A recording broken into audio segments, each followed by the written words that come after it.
Hey skaters, thanks a lot for tuning in. Today's Dryland workout is gonna be rhythm jumps. It's my personal favorite. I think they're really cool because you're gonna mix the technical aspect of skating and also the physical aspect. It makes a very good cardio workout that's also gonna teach you how to skate well. At first, I do recommend that you teach yourself or learn how to do these exercises technically well before you add that cardiovascular component to it. So you do it well before you do it hard. This video is just one of many videos that I put together in my Dryland Masterclass. You'll find a link to that where you can download it and you will have lifetime access once you purchase that.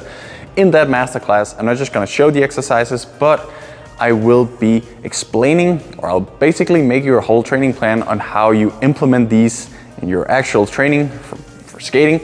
And also just how long sets should be, how much rest, how many sets, and yeah, everything you would need to know in order to make these exercises a real workout. There's gonna be 60 entire workouts on there, so hop on there and there's gonna be a lot more than just these rhythm jumps. But the rhythm jumps is a really good way of training cardiovascular efforts as well as the technical. The idea itself is really to get a good rhythm. These are gonna be pretty hard exercises because you will, if you do well, be in constant motion. You should never get to a moment where you're standing still. Just like actual skating, if we ever just roll or glide, we're not gonna generate speed, and that's what you're gonna have in mind for these exercises.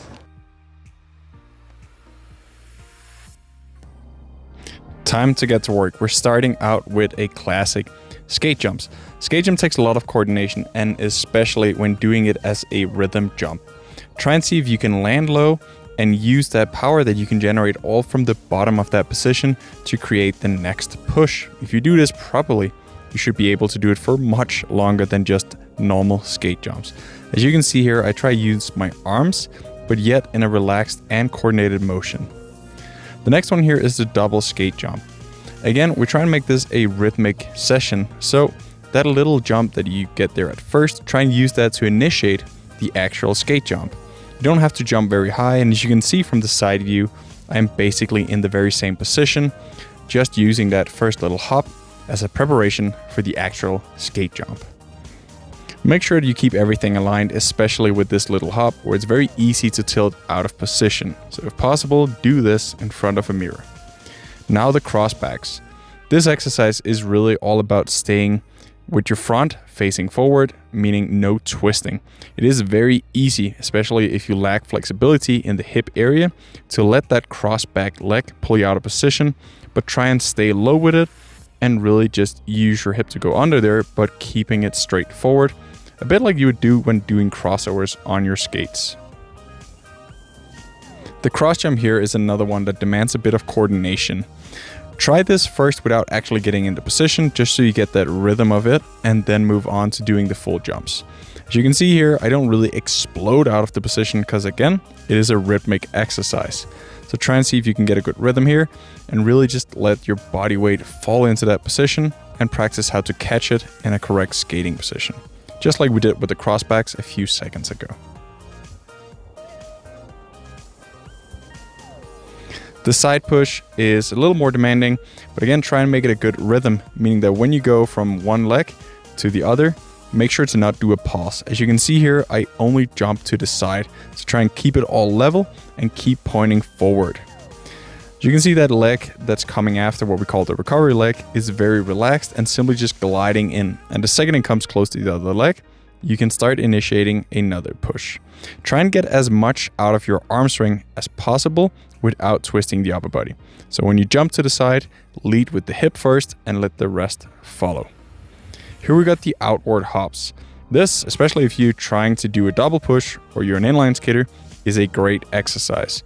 The idea of this is that you shouldn't be able to really stop the movement that easily, because you would want your body weight and center of gravity on the outside. You should even be able to feel a little bit more tension and pressure on the outside of your shoes. Almost, if you can feel your tiny toe, you should be able to feel a little more pressure on that and keep that, again, rhythmic.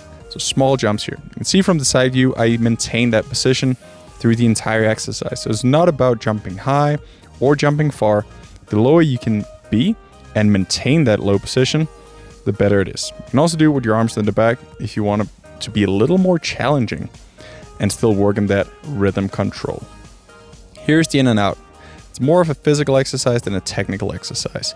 Get a good rhythm here, make sure to get your feet properly in together and spread them well, and also make sure that they're facing forward and not opening it up in your hips. Your upper body really shouldn't move out of position, as you can see from the side view. It stays in that very same position without the shoulders popping up. Goes again for the general body.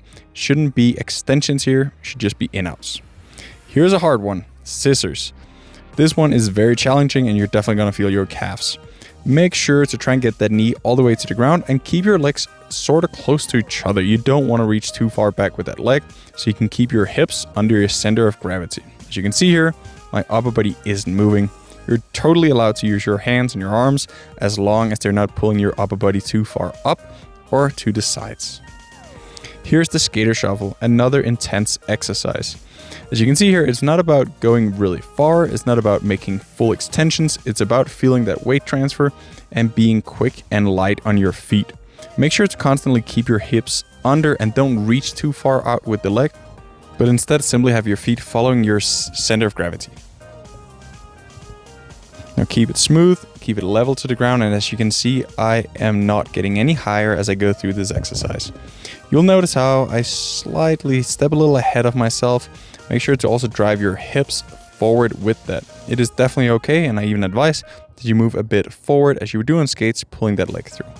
This exercise is called the Casey. Here, you should aim to have your entire body in a stable position and then really just switch from one leg to another. Get a good rhythm here, make sure to get your legs properly together and push straight to the side. If possible, use a line or some sort of indications, as you can see that I have here right in front of me, making sure I push to the side. In this entire video and basically all the dryland workouts I do, you will see me wear the wear bands. It's a really cool concept with elastic bands that are attached to your feet and around your waist, and you can add extra resistance. There's multiple levels, so you can add the specific resistance you would want. Also making these training plans and these videos available to basically all levels, whether you're an Olympian or a brand new beginner to this.